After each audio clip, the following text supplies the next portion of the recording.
आज इस मौके पर प्राइवेट बिजली कंपनी के प्रेम सिंह साहब भी बैठे हैं, बहुत प्रेम से बात करते हैं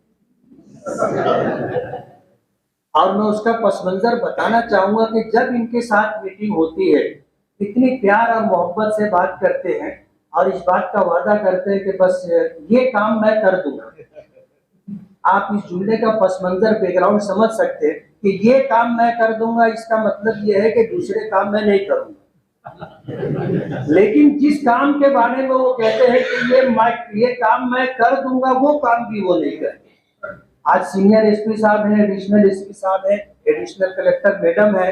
मैं बहुत सफाई के साथ कहना चाहता हूं कि प्राइवेट बिजली कंपनी की वजह से मालेगांव के लोग तंग आ चुके हैं।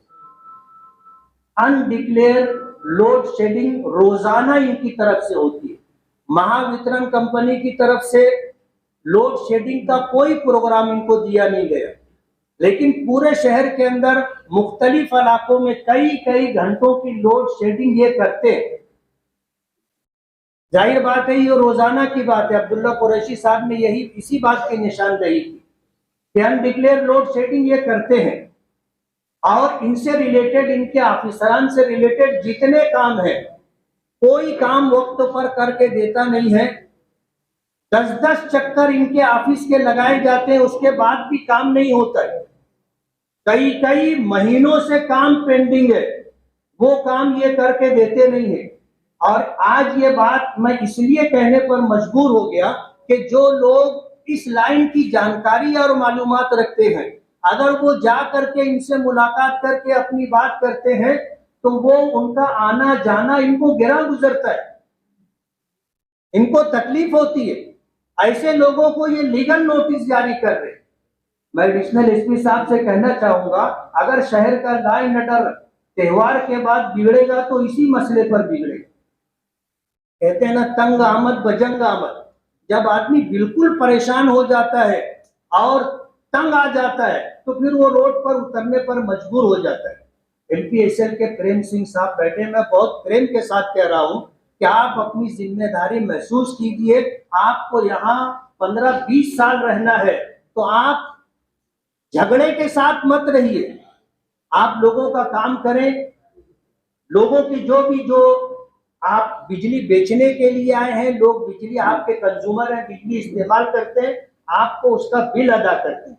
और आप अगर इस तरह के जो है लोगों के काम नहीं करेंगे, मीटर की समस्या है, कंडक्टर की समस्या है, दीगर सामानों की समस्या है, काम होता नहीं है, लोग 10-10, 20-20 चक्कर लगाते हैं। एक काम के लिए इनके ऑफिस पर 10 मरतबा जाते हैं। रिक्शे से जाने में 150 रुपया लगता है, आने में 150 रुपया लगता है, उसके बाद भी काम नहीं होता है।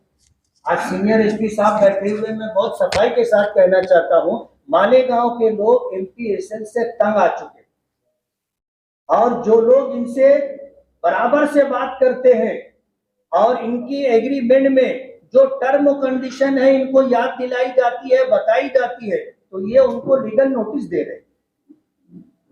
ऐसा मालेगांव के लोग बर्दाश्त नहीं करेंगे।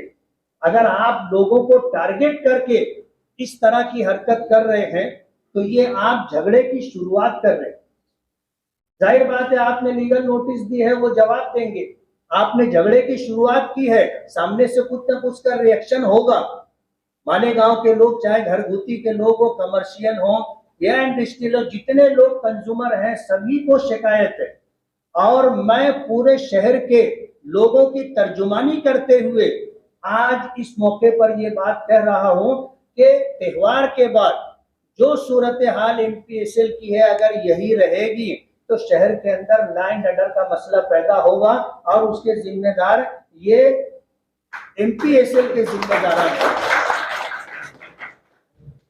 आज इस मौके पर पुलिस डिपार्टमेंट को मैं मुबारकबाद दूंगा कि अपनी ड्यूटी से बढ़ करके आप लोग वक्त दे रहे हैं। शहर का अमन व अमान बाकी रहे, इसके लिए जद्दोजहद और कोशिश कर रहे हैं। और फिर मैं ये कहूंगा कमिश्नर साहब से कि जो प्रोग्राम आपने कागज पर बताया है उसे मालेगांव की आवाम ये चाहती है कि जमीन पर वो काम दिखना चाहिए। किसी शायर ने कहा है कि अमन हर शख्स की जरूरत है, अमन हर शख्स की जरूरत है, इसलिए हमें अमन से मोहब्बत है। फिजाई अमन अमान की सदा रखें कायम, सुनो ये फर्ज तुम्हारा भी है, हमारा भी है। जय हिंद, जय महाराष्ट्र।